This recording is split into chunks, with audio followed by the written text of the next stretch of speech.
ओम नमो भगवते वासुदेवाय। आज हम गंगा दशहरा की कथा कहते हैं।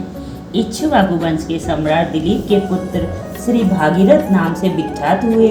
उनके पूर्व पुरुषों ने कपिल की क्रोध अग्नि से वशीभूत गंगा सगर पुत्रों का उद्धार करने के लिए गंगा जी को लाने की बड़ी चेष्टा की और तपस्या करते करते प्राण त्याग दिए, परंतु कृत्य कार्य न हुआ। अब महाराज भागीरथ राज सिंहासन पर आरूढ़ हुए। यह बड़े ही प्रतापशाली राजा थे। यह देवताओं की सहायता करने के लिए स्वर्ग में जाते और इंद्र के साथ उनके सिंहासन पर बैठकर सोमरस पान करते। इनकी प्रजा सब प्रकार से खुशी थी। इनकी उदारता, प्रजावत्सलता और न्यायाधीशता की विख्याति घर घर में थी। इनके मन में यदि कोई चिंता थी तो यही कि अब तक भूतल पर गंगा जी नहीं आई और मेरे पूर्वजनों का उद्धार नहीं हुआ। एक दिन इन्होंने राजभार मंत्रियों को सौंप दिया और स्वयं तपस्या करने के लिए निकल पड़े। गोकर्ण नामक स्थान पर जाकर इन्होंने घोर तपस्या की। ब्रह्मा ने संतुष्ट होकर इन्हें वर मांगने को कहा। तब भागीरथ ने कहा, प्रभु कोई ऐसा उपाय करें जिससे हमारे पितरों को 2 अंजलि गंगाजल मिल जाए और गंगा जी आकर उनकी राख को खींच दें, तब उनके उद्धार में कोई शंका नहीं रह जाएगी। ब्रह्मा जी ने कहा, हिमाचल की ज्येष्ठ कन्या गंगा शीघ्र पृथ्वी पर अवतरण होंगी, अतः उनका वेग धारण करने के लिए महादेव की आराधना करो, तब तुम्हारी मनोकामना पूर्ण हो सकेगी।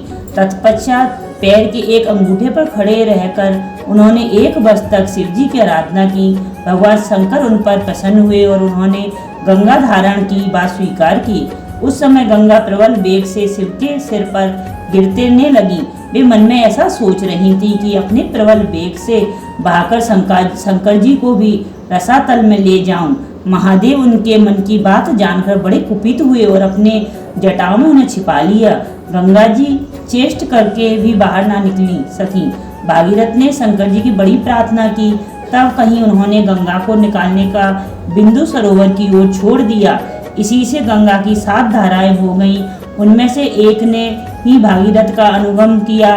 भागीरथ दिव्य रथ पर चढ़कर गंगा के आगे आगे चलते हुए वर्तमान गंगा सागर के पास पहुँचे, जहाँ कपिल की तीव्र दृष्टि से उनके पूर्व पुरुष भस्म हुए थे। यह तो मार्ग में कई विघ्न पड़े, परंतु वे भगवान की कृपा से सबसे बचते गए। वहाँ जाकर गंगा ने उनको चाचाओं की भस्म राशि को अपनी धारा से प्रवाहित कर दिया। इससे उन सब में सदगति प्राप्त हुई। श्रीमद् भागवत में गंगा जी के अवतरण होने की पूर्व उनके और राजा भागीरथ के बीच में जो बातचीत हुई, उनका बड़ा सुंदर वर्णन आता है। गंगा जी ने भागीरथ से कहा कि भूतल के प्राणी जब मेरे अंदर स्नान करके अपने पापों को धोएंगे तो उनके वे पाप मेरे अंदर प्रवेश कर जाएंगे। उनसे मेरा छुटकारा कैसे होगा?